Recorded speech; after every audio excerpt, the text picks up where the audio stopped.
राधे राधे। नारायणं नमस्कृत्य नरं चैव नरोत्तमं देवीं सरस्वतीं व्यासं ततो जयमुदीरयेत्। गुरुर्ब्रह्मा गुरुर्विष्णुः गुरुर्देवो महेश्वरः गुरुः साक्षात् परब्रह्म तस्मै श्री गुरवे नमः। सच्चिदानन्दरूपाय विश्वोत्पत्त्यादिहेतवे तापत्रय विनाशाय श्रीकृष्णाय वयं नमः। श्रीमन्नारायण नारायण नारायण भजमन्नारायण नारायण नारायण। श्रीमन्नारायण नारायण नारायण भजमन्नारायण नारायण नारायण। ओम नमो भगवते वासुदेवाय। हरि ओम तत्सत्। श्रीमद्भागवत महापुराण प्रथम स्कंध 7वां अध्याय। अश्वत्थामा द्वारा द्रौपदी के पुत्रों का मारा जाना और अर्जुन के द्वारा अश्वत्थामा का मानमर्दन। श्री शौनक जी ने पूछा, सूत जी, सर्वज्ञ एवं सर्वशक्तिमान भगवान व्यास ने नारद जी का अभिप्राय सुन फिर उनके चले जाने पर उन्होंने क्या किया? श्री सूत जी ने कहा, ब्रह्म नदी सरस्वती के पश्चिम तट पर साम्याप्रास नाम का एक आश्रम है।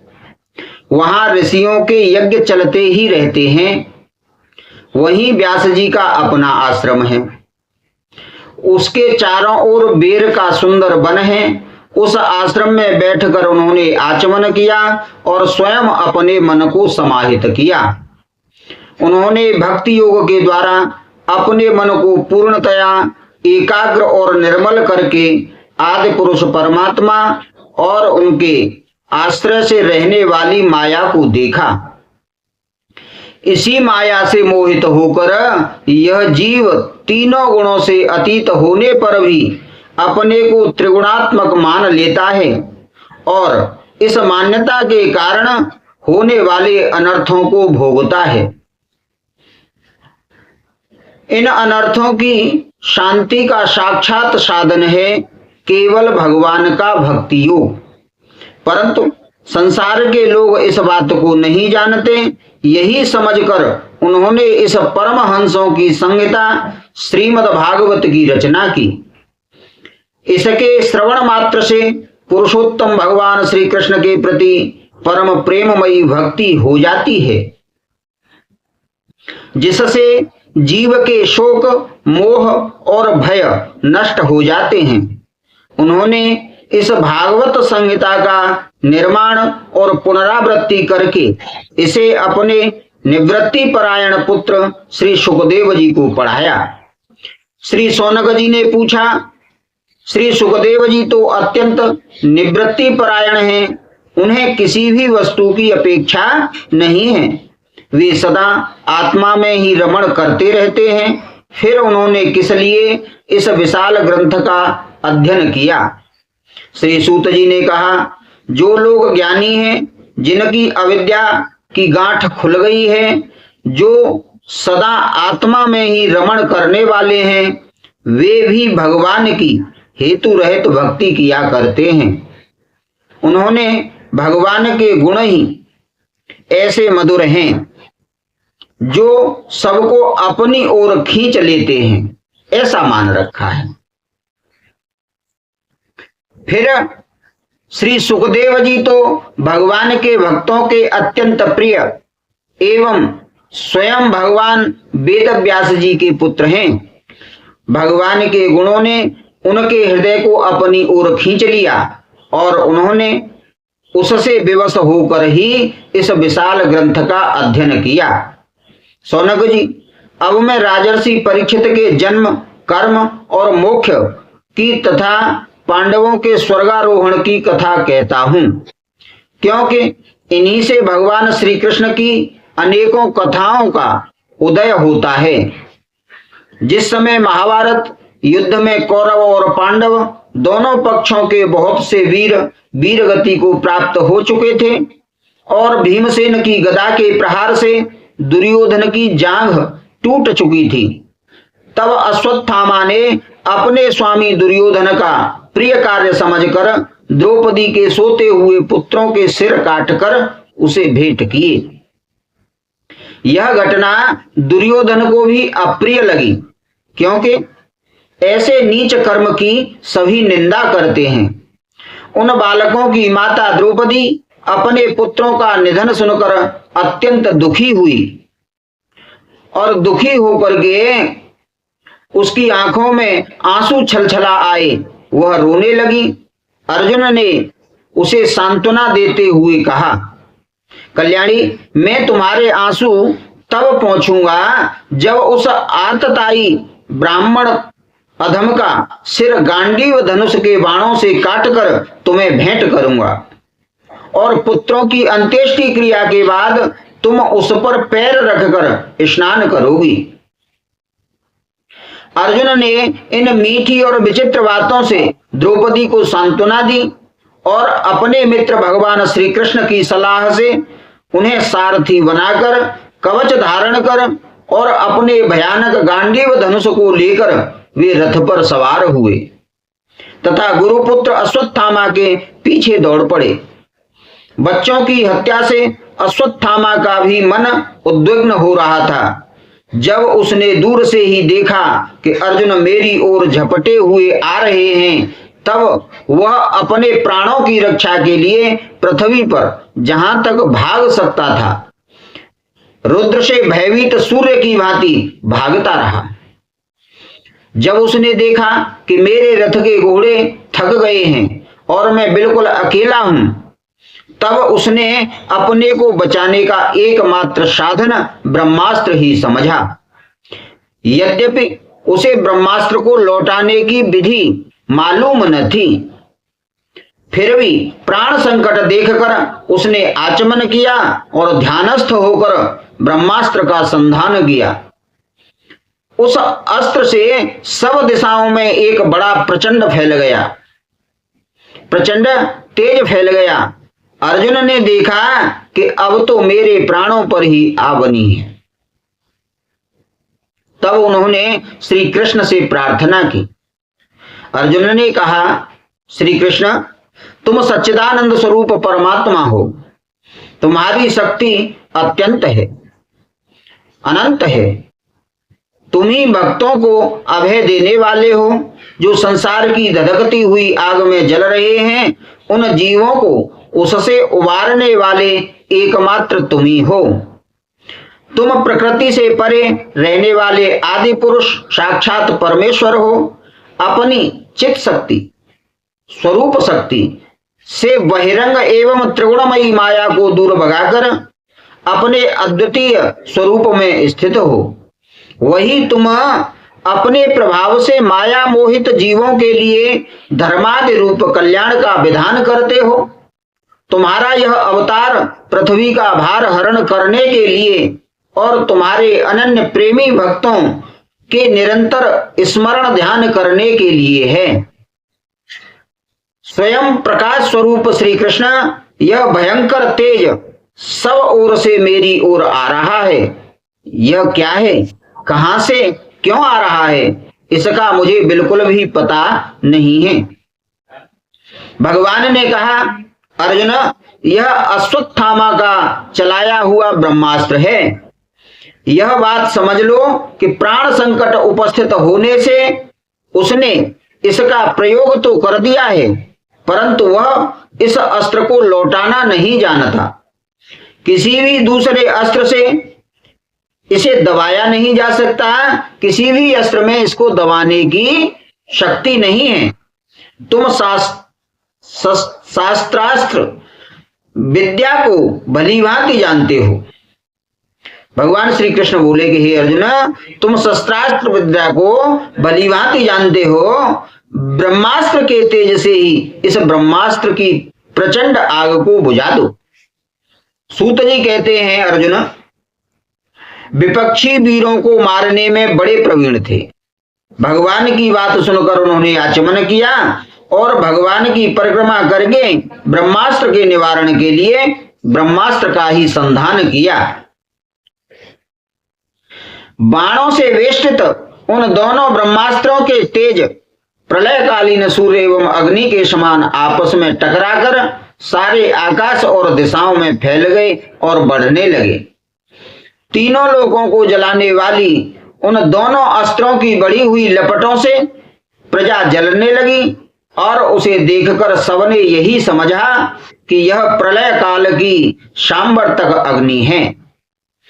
उस आग से प्रजा का और लोगों का नाश होते देखकर भगवान की अनुमति से अर्जुन ने उन दोनों को ही लौटा लिया। अर्जुन की आंखें क्रोध से लाल लाल हो रही थी। उन्होंने झपट कर उस क्रूर अश्वत्थामा को पकड़ लिया और जैसे कोई रस्सी से पशु को बांध ले वैसे ही बांध लिया। अश्वत्थामा को बलपूर्वक बांधकर अर्जुन ने जब शिविर की ओर ले जाना चाहा, तब उनसे कमल नयन भगवान श्री कृष्ण ने कुपित होकर कहा, अर्जुन, इस ब्राह्मणाधम को छोड़ना ठीक नहीं है, इसे तो मार ही डालो। इसने रात में सोए हुए निरपराध बालकों की हत्या की है। धर्मवेत्ता पुरुष, असावधान, मतवाले, पागल, सोए हुए, स्त्री विवेक शून्य, मरना शरणागत, रथहीन और भयभीत शत्रु को कभी नहीं मारते, परंतु जो दुष्ट और क्रूर पुरुष दूसरों को मारकर अपने प्राणों का पोषण करता है, उसका तो वध ही उसके लिए कल्याणकारी है। क्योंकि वैसी आदत को लेकर यदि वह जीता है तो और भी पाप करता है और उन पापों के कारण नरकगामी होता है।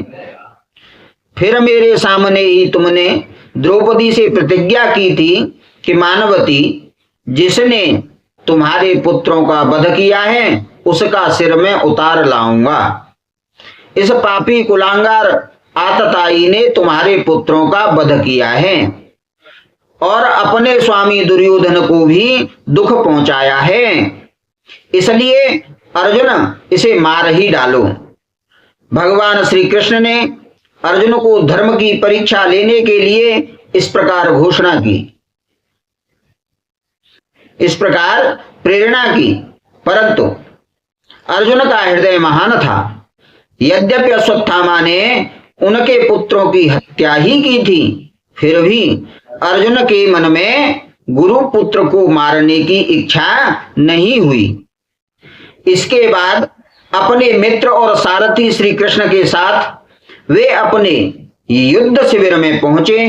वहां अपने मृत पुत्रों के लिए शोक करती हुई द्रौपदी को उसे सौंप दिया। द्रौपदी ने देखा कि अश्वत्थामा पशु की तरह बांधकर लाया गया है। निंदित कर्म करने के कारण उसका मुख नीचे की ओर झुका हुआ है। अपना अनिष्ट करने वाले गुरुपुत्र अश्वत्थामा को इस प्रकार अपमानित देखकर द्रौपदी का कोमल हृदय कृपा से भरा आया और उसने अश्वत्थामा को नमस्कार किया। गुरुपुत्र का इस प्रकार बांधकर लाया जाना सती द्रौपदी को सहन नहीं हुआ। उसने कहा, छोड़ दो, इन्हें छोड़ दो, ये ब्राह्मण हैं और हम लोगों के लिए अत्यंत पूजनीय हैं। जिनकी कृपा से आपने रहस्य के सारे धनुर्वेद और प्रयोग तथा उपसंहार के साथ संपूर्ण शस्त्रास्त्रों का ज्ञान प्राप्त किया है, वे आपके आचार्य द्रोण ही पुत्र के रूप में आपके सामने खड़े हैं। उनकी अर्धांगिनी कृपी अपने वीर पुत्र की ममता से ही अपने पति का अनुगमन नहीं कर सकी, वे अभी जीवित हैं। महाभाग्यवान आर्यपुत्र, आप तो बड़े धर्मज्ञ हैं। जिस गुरुवंश की नित्य पूजा और वंदना करनी चाहिए, उसी को व्यथा पहुंचाना आपके योग्य कार्य नहीं है। जैसे अपने बच्चों के मर जाने से मैं दुखी होकर रो रही हूं, वैसे ही मैं कृपी को रोते हुए देखना नहीं चाहती। जैसे अपने बच्चों के मर जाने से मैं दुखी होकर के रो रही हूं और मेरी आंखों से बार बार आंसू निकल रहे हैं, वैसे ही इनकी माता पतिव्रता गौतमी न रोए। जो उच्छृंखल राजा अपने कुकृत्यों से ब्राह्मण कुल को कुपित कर देते हैं, वह कुपित ब्राह्मण कुल उन राजाओं को सपरिवार शोकाग्नि में डालकर शीघ्र ही भस्म कर देते हैं। श्रीमन्नारायण नारायण नारायण भजमन नारायण नारायण नारायण।